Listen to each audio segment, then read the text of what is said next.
What is it? Oh, it's the Canon 90D. The one that I was not gonna get. Well, I got it.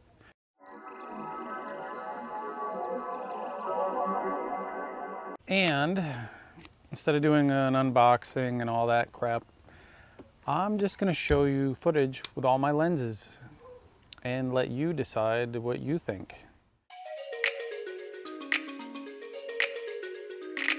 So this is the Sigma 18-35 f1.8 on the 90D.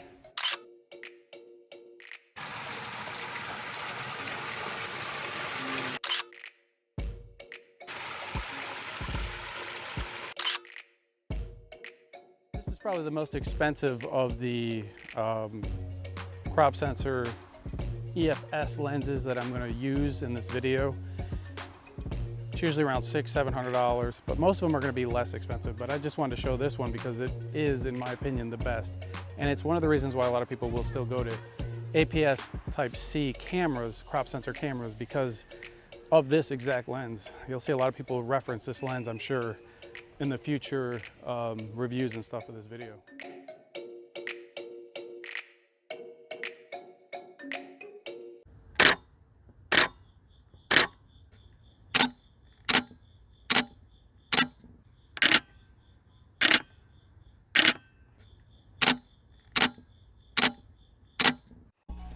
And the newest feature creating a lot of buzz here is the 120 frames per second recording in 1080p.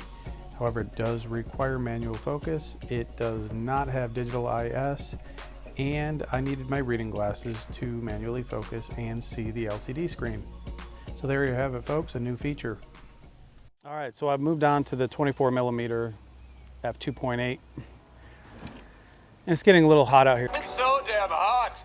One of the least expensive, lightest, most reliable lenses you can get.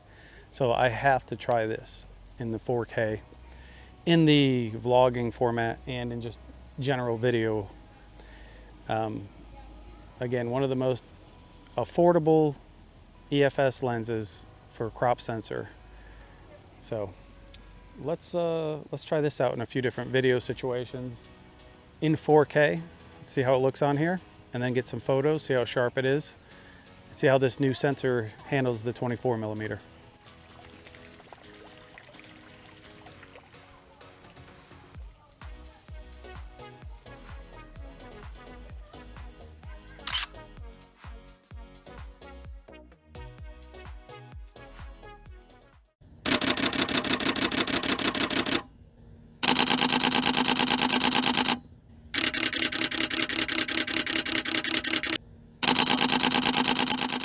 All right, so we can't talk about crop sensor lenses without talking about the 10–18mm. One of the widest that you can get, and one of the widest and least expensive you can get. That's what I'm filming with now, fully open at 10. We're gonna come down here and check out some of this. Oh yeah, let's come over here. And I want to see how this would look in 4K with the distortion and stuff at 10mm. So, nice thing about this is that it has image stabilization. So here, let's come over here and see how it looks.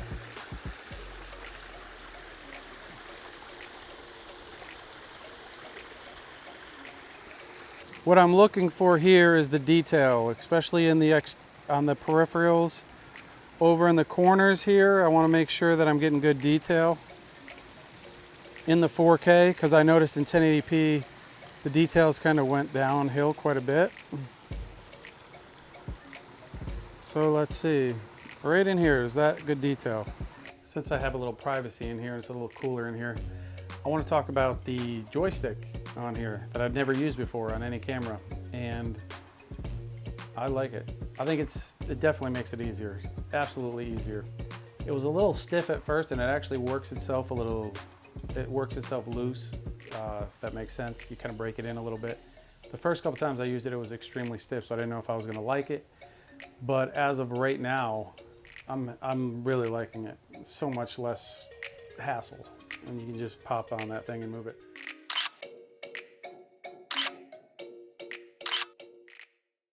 All right, so I moved on. This is the 50mm. Not my favorite camera to vlog with. Let's just keep it on the eyes. Like, what was that character on Tool Time or whatever that show was, Home Improvement? Just looked over the fence. Wilson or something? Whatever. Of course, the train's not running today, but still get some nice video over here. And again, I'm just trying to test out the 4K quality here. Look at this guy. He's like, God, I really wish they had the train out today. I don't know what the deal is. One, don't do that.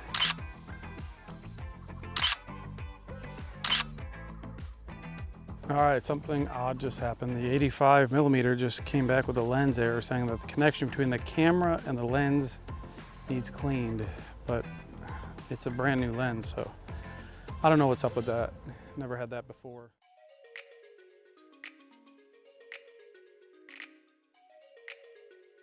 So this is what I'm going to use at the zoo here. I'm going to use the Sigma 150 to 600, the 24 to 70, and the 70 to 200 f2.8, and obviously it's going to be on the 90D.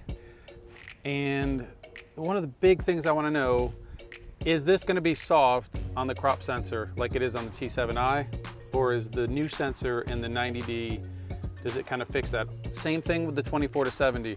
It's been a bit soft on the T7i with the crop sensor. I want to see if that's been fixed. And then this guy here, I just love using it, and it's awesome on every camera, so I'm not worried about this. But these two, that's a big concern of mine. I want to get an answer on that today.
So a couple takeaways from today. The joystick is useful, for sure.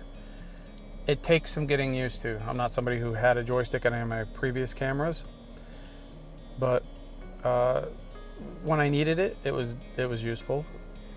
Definite improvement there. The picture quality seemed to be excellent with the new sensor on the Sigma and on the 24 to 70. It seemed to be really sharp. I'll know more when I take it to the big screen here soon. Honestly, it was the layout of the buttons is almost identical to the 6D Mark II, so that was really easy. I think those two could be a good duo. The crop factor being the 1.6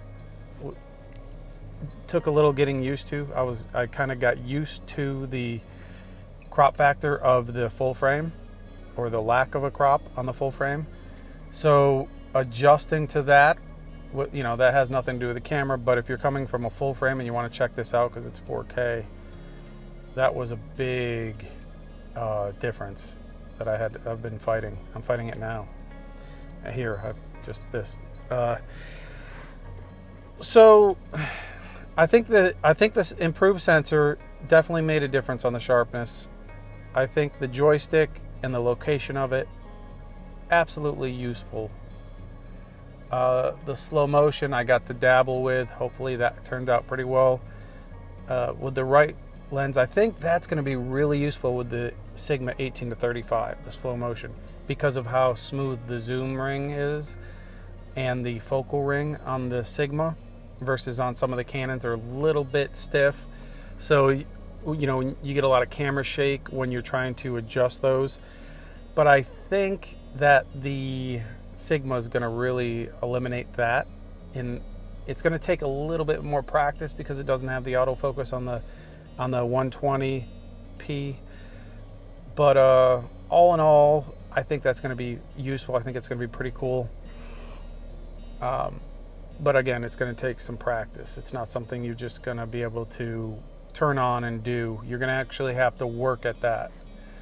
So there's that. The 4K on the big screen, you know, it's 4K. It's better than 1080p. So yeah, family videos. I don't think it's going to be that big of an impact on my YouTube videos, although I am going to shoot some and start putting some up in 4K that I've been kind of hesitant about. But I mean, technically I was doing a lot of videos in 1080p, so the file size is about the same size, so why not? The eye tracking, I used that. It didn't work on hardly any of the animals at the zoo. It does work on some of the portraits. Obviously you have to be in live view mode and do it off the back, off the screen. You know, you can't use the optical viewfinder for the eye tracking, and you do have to initiate that in the initial setup of the camera. So not a problem, all very easy. It works on humans. I seem to struggle with it on any animals. Didn't pick up any of the animals here, even though I did try it. Man, I don't know. Another fun camera to use. I don't know how else to describe it. And I've tried it on every lens, as you saw there, in the park, at the zoo, in my backyard, on my children, to try the, you know, to work on the eye focus and things like that. So, yeah. Ultimately, I just wanted to make this video to show you, the viewer, let you decide. My opinion doesn't mean squat. It's what you can take away from this. And I like to show it, like I always say, because this talking head, you know, type of video is kind of pointless, especially since we can show it. Might as well show it. So I thought that was important to let you see all the different lenses that and how they react to this new sensor, to the new processor, to the new setup in this new camera. So there it is, folks. My best effort to show you and kind of give you your own, let you make your own mind up whether or not this camera is for you. That's it. That's all I can do for it. I'm sure I'm going to make a ton more videos on it, but that's it. Thanks for watching, subscribe, and always feel free to comment below. That's it. Thanks, guys. Bye.